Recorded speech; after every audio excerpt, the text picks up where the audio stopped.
We are making homemade brown sugar and cinnamon Pop-Tarts, but they're vegan and they're more delicious than the original. And if you want to follow along with the actual recipe, I will post a link to my website in the description. So let's get started. We're going to start with the crust. So we're going to add 295 grams of flour, 2 teaspoons of sugar, a teaspoon of salt. We're going to mix it up and then add in 125 grams of vegetable shortening.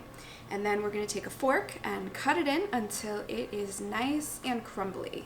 Alright, so I've got my nice crumbly dough here, and I'm just going to add 1/3 cup of almond milk and 1/2 teaspoon of vanilla to my little measuring cup here, and then I'm going to mix it in until I have a dough. So I have lightly floured my workspace here. Now I'm going to roll the dough out so it's about 1/8 of an inch thick.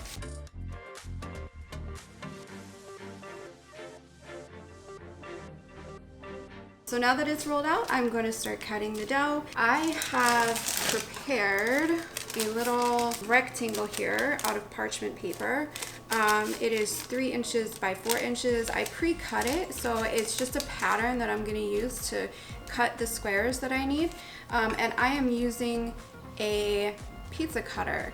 This works better than a knife because a knife will drag the dough with it, but the cutter will just roll right over and give you a nice clean cut. They also do make rectangular cookie cutters. That's probably a lot easier. I wasn't able to find any that are exactly 3 by 4 inches, but it really doesn't matter. You just have a little bit different sized Pop-Tarts, but it's totally fine. This recipe makes 8 Pop-Tarts, so you're going to need 16 squares, a top and a bottom for each one. If you can't get 16 on the first roll, you can usually re-roll it once, but after that it's a little tough to re-roll. So try to get it rolled out on the first roll as much as you can. So I'm going to take the rectangles and put them onto a baking tray. Since there's 16, I'm going to need 2 baking trays, and then I'm going to refrigerate them for 30 minutes. So my dough's been in the refrigerator for about 15 minutes. I just preheated the oven to 350 degrees, or that's if you're Celsius, 175 degrees.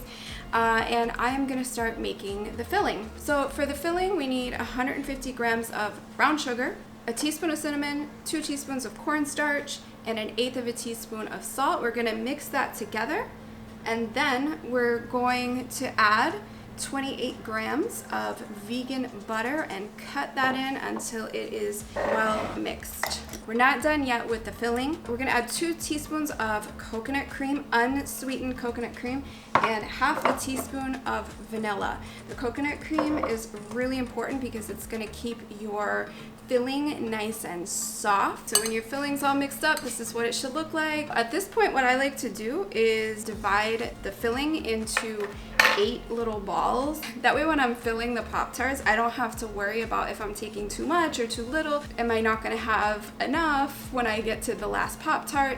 So I just kind of eyeball it. Like I'll cut it in half here, and then I'll cut this one in half, and then cut them in half again. So you end up with something like this. Is a little bit more than a tablespoon, maybe tablespoon and a half-ish. There you have it, little 8 balls there. Oh. Uh-oh. Am I behind the 8 ball? Ooh, that was so corny. I'm so sorry for that joke.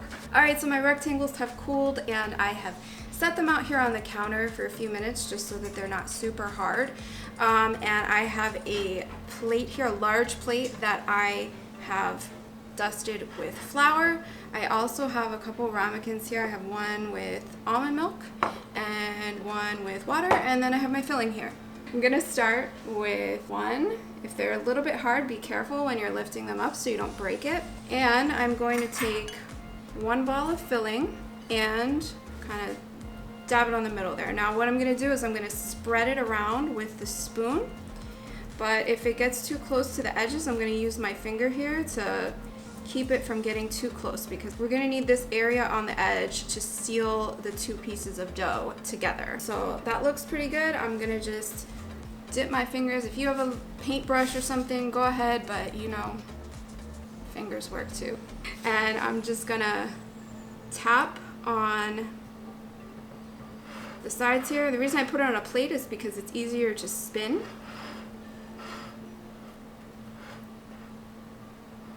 So you can get all the edges. Now I'm gonna take a second piece of dough here, and I am going to just press it right on top. You wanna really press these edges together.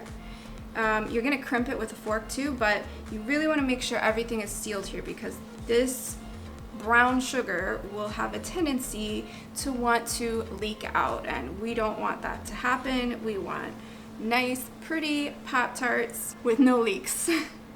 Now I'm gonna take a fork and I'm gonna crimp the edges to really seal it.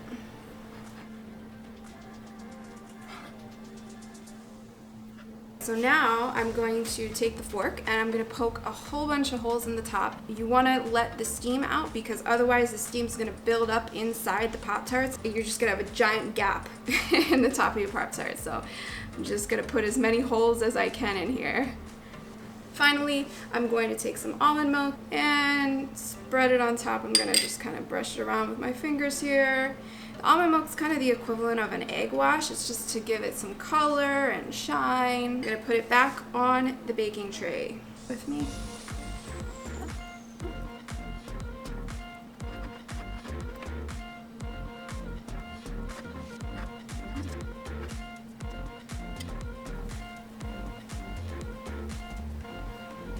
Alright, so here they are. I'm just gonna pop these in the oven.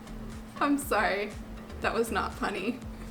So I'm gonna put these in the oven for about 25 to 30 minutes. You just wanna look for the edges to start getting a little bit brown. Okay, so let's put them in.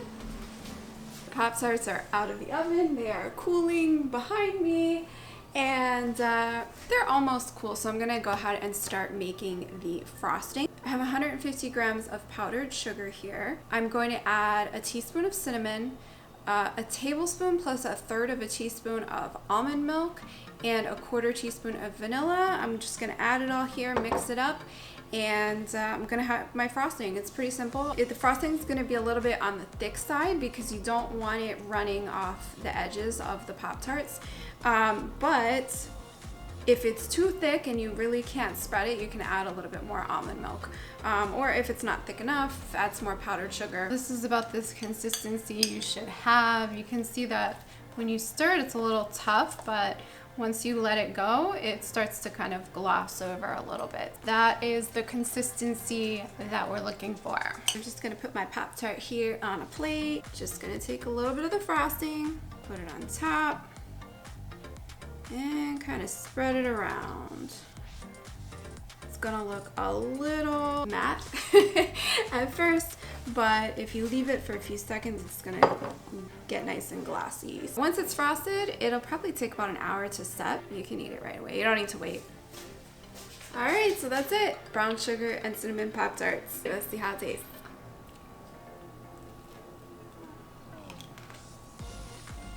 It's just like I went back in time and made my childhood good. Thanks for watching. If you liked the video, please like it. If you made these Pop-Tarts, please leave me a comment, let me know how it went. And if you want more vegan recipes, please hit subscribe.